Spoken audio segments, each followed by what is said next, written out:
ಮಾನ್ಯ ಶಿರಾಣಿ ಹಣಮಂತ ರುದ್ರಪ್ಪ ಅವರು ಸರ್ಕಾರದಲ್ಲಿ ಕೆಲವು ಪ್ರಶ್ನೆಗಳನ್ನು ಕೇಳಿದ್ದಾರೆ. ಎಷ್ಟು ಹುದ್ದೆ ಖಾಲಿ ಇದ್ದಾವೆ?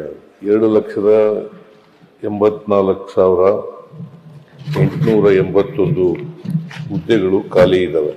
2,84,881 ಹುದ್ದೆಗಳು ಖಾಲಿ ಇದ್ದಾವೆ.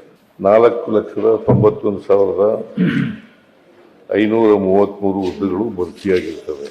ಇದರಲ್ಲಿ ಹೊರಗುತ್ತಿಗೆ ಮತ್ತು ಗುತ್ತಿಗೆಯಿಂದ ಮಾಡಿರ್ತಕ್ಕಂಥ ಹುದ್ದೆಗಳು ಸುಮಾರು 96,844 ಇವನ್ನ ಭರ್ತಿ ಮಾಡಿದ್ದೀವಿ. ಇವನ್ನ ಕಳೆದ್ರೆ 1,88,037 ಹುದ್ದೆಗಳು ಖಾಲಿ ಇದ್ದಾವೆ. 1,88,037 ಹುದ್ದೆಗಳು ಖಾಲಿ ಇದ್ದಾವೆ. ಆಮೇಲೆ ವಿವಿಧ ನಿಗಮ ಮಂಡಳಿಗಳಲ್ಲಿ ಬೋರ್ಡ್ಸ್ ಅಂಡ್ ಕಾರ್ಪೊರೇಷನ್ಗಳಲ್ಲಿ 1,01,420 ಹುದ್ದೆಗಳು ಖಾಲಿ ಇರ್ತಕ್ಕಂಥವು. ಆಮೇಲೆ ವಿಶ್ವವಿದ್ಯಾಲಯಗಳಲ್ಲಿ 14,677 ಹುದ್ದೆಗಳು ಖಾಲಿ ಇದ್ದಾವೆ. 2,400 ಹುದ್ದೆಗಳು ಈಗಾಗಲೇ ಫೈನಾನ್ಸ್ ಡಿಪಾರ್ಟ್ಮೆಂಟ್ ಇಂದ ಕ್ಲಿಯರೆನ್ಸ್ ಸಿಕ್ಕಿದೆ. 24,300 ಹುದ್ದೆಗಳಿಗೆ ಸಿಕ್ಕಿದೆ. ಆಮೇಲೆ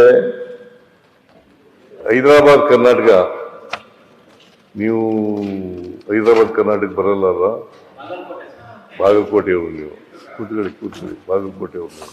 371J ಅದರಲ್ಲಿ ಹುದ್ದೆಗಳು ಭರ್ತಿ ಮಾಡಬೇಕಾಗಿರ್ತಕ್ಕಂಥದ್ದು 32,132.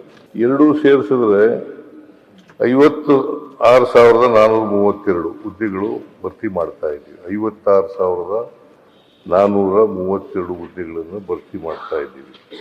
ಸ್ವಲ್ಪ ಯಾಕೆ ವಿಳಂಬ ಆಯಿತು ಅಂತಂದ್ರೆ ಒಳ ಮೀಸಲಾತಿ ಇತ್ತಲ್ಲ, ಆ ಒಳ ಮೀಸಲಾತಿ ಇದ್ದದರಿಂದ ವಿಳಂಬ ಆಯಿತು. 1 ವರ್ಷದಿಂದ ವಿಳಂಬ ಆಯಿತು. ಸೊ ಹಾಗಾಗಿ ಈಗ ಒಳ ಮೀಸಲಾತಿ ತೀರ್ಮಾನ ಆಗಿದೆ.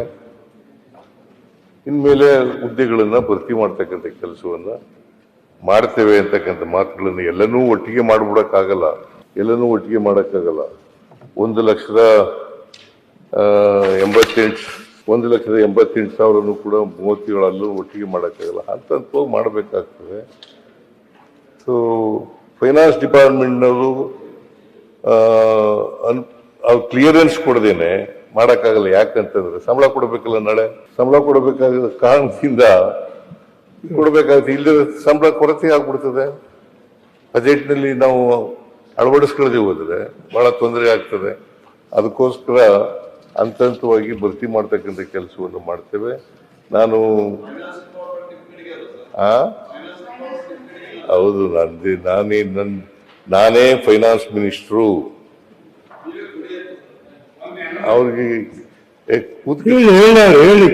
ಕೇಳಿ, ಈಗ ನೀವು ಹೇಳಿದಿರಲ್ಲ, ಹಂತವಾಗಿ ಮಾಡ್ಲಿಕ್ಕೆ ಮಾಡ್ತೀವಿ.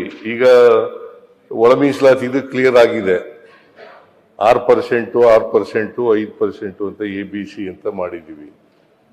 ಸೊ ಅದು ಕ್ಲಿಯರ್ ಆಗಿರೋದ್ರಿಂದ ಇನ್ ಮುಂದೆ ಇಷ್ಟೊಂದು ವಿಳಂಬ ಆಗ್ಲಿಕ್ಕೆ ಸಾಧ್ಯ ಇಲ್ಲ.